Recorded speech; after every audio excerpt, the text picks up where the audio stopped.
Nous allons nous allons entrer dans le vif du sujet pour comprendre pourquoi est-ce que ce personnage de Jésus dans les Bibles classiques, il y a eu en fait une réunion contre ce personnage. Parce que c'est cette réunion-là que je l'appelle le complot en fait, dans le nouvel ordre mondial. Donc le fait qu'on ait comploté contre lui. Parce que il faut déjà comprendre dans quel territoire il se trouvait.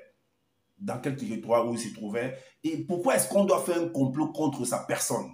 Qu'est-ce qu'il a fait?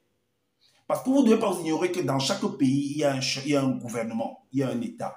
Et au-dessus de cet État, on va dire de ce pays-là, il y a un chef qu'on va appeler par exemple roi. Par exemple, comme au Maroc, il y a les rois. Comme par exemple, en Arabie, là-bas, on parle des émirs du Qatar. Et dans d'autres pays, il y a d'autres noms également. Donc, et dans d'autres pays, on parle des chefs d'État. Est-ce que dans d'autres pays, on parle des chancelleries? Est-ce que vous comprenez?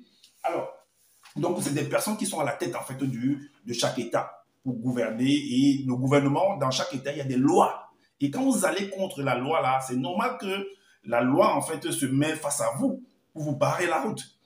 Et ceux qui vont contre la loi, en fait, généralement, on les appelle les opposants. Est-ce que vous voyez les hors-la-loi? Est-ce que vous comprenez des sécessionnistes?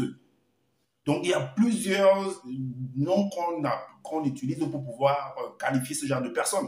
Alors, donc, vous allez vous rendre compte que si vous lisez bien, parce que j'ai déjà fait un enseignement dessus, je ne vais pas rentrer toujours, mais je vais de manière brève, je vais expliquer. Parce que ce personnage de Jésus, en fait, c'était quelqu'un qui soulevait les peuples, les foules. Est-ce que vous voyez? C'est quelqu'un c'est un peu comme le genre de Kémy Séba. C'est un peu comme le genre de Thomas Sankara, comme les Patrice Lumumba, comme les Nathalie Yamb. Vous connaissez, on l'a interdit, par exemple, d'entrer dans le territoire français.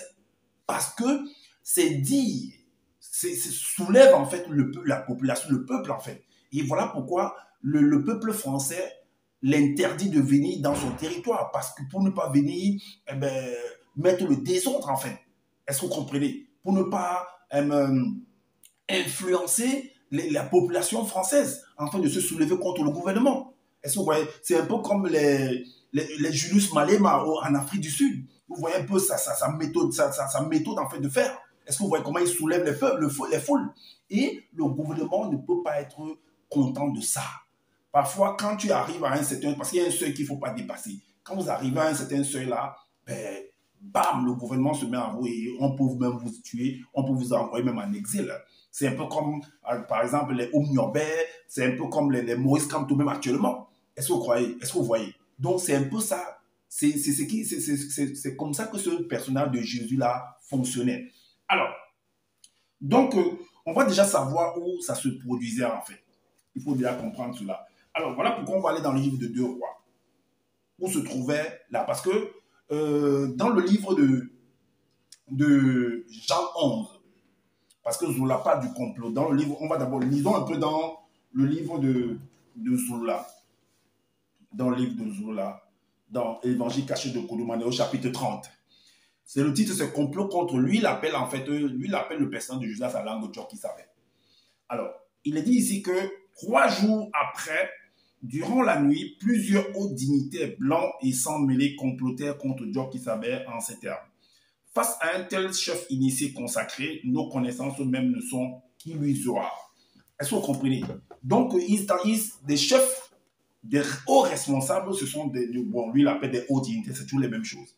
Que se sont assis, on fait une réunion, comme par exemple une réunion ministérielle en fait. Est-ce qu'on voit une table ronde ministérielle? Un truc d'état d'urgence en fait. Donc ils s'asseyent et ils se mettent à discuter par rapport à la personne, mais qu'est-ce qu'on peut faire avec ce monsieur-là, ce personnage-là, parce que vraiment, il fait ceci, il fait cela et tout, ben, c'est pas bon pour notre état. Est-ce que vous voyez? Il faut qu'on le mette hors d'état de nuit.